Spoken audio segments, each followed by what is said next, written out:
तेरा पद महिला मंडल बड़ौदा से मैं शीला बड़ौला 12 भावना में से 7वीं भावना निर्जरा के बारे में उसका अर्थ बता रही हूँ। ज्ञान दीप तप तेल बर घोर सोदे ब्रह्म छोर, या विधि बिन निकसे नहीं, पेटे पूरब चोर रे प्राणी, पेटे पूरब चोर। पंच महाव्रत संचरण समिति पंच परिकार, प्रबल पंच इंद्रिय विजय, धार निर्जरा सार रे प्राणी, धार निर्जरा सार।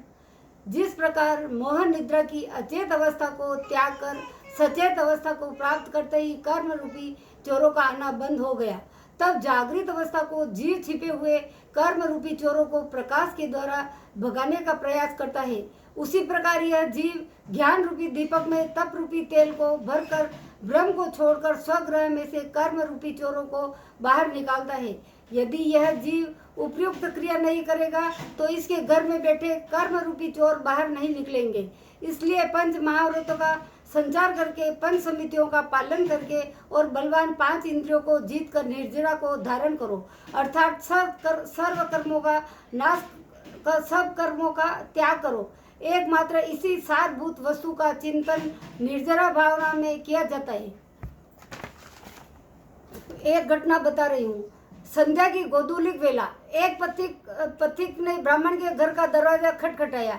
भीतर से आवाज आई, कौन है? उत्तर मिला, मैं एक पथिक हूँ, रात बसेरा करना चाहता हूँ। चेहरे से अपरिचित होने पर भी वह अपने सुपरिचित नाम से न जाने कितने ही व्यक्तियों से परिचित था।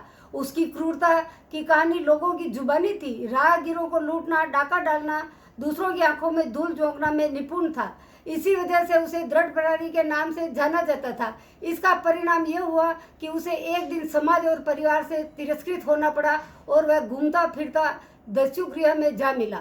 उसकी क्रूरता ब्राह्मण की जीभ पर नाच रही थी। आज वही दस्यु सम्राट उसी घर में ठहरा हुआ था, आतिथ्य स्वीकार कर रहा था।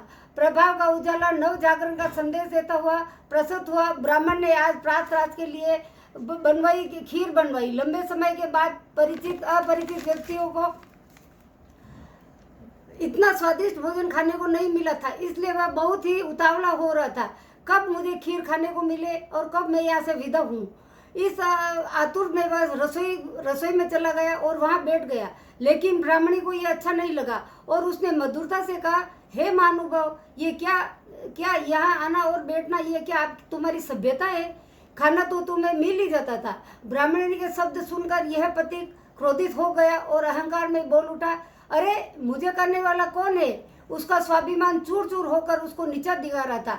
सहसा खून की प्यासी तलवार ने ब्राह्मणी का सिर धड़ से अलग कर दिया। उसकी चित्कार सुन ब्राह्मण अंदर आया तो पथिक ने उसे भी मार दिया और ये सब देख बच्चे अपने आप को बचाने के लिए इधर उधर भागने लगे। आंगन में बंदी गाय पथिक को मारने के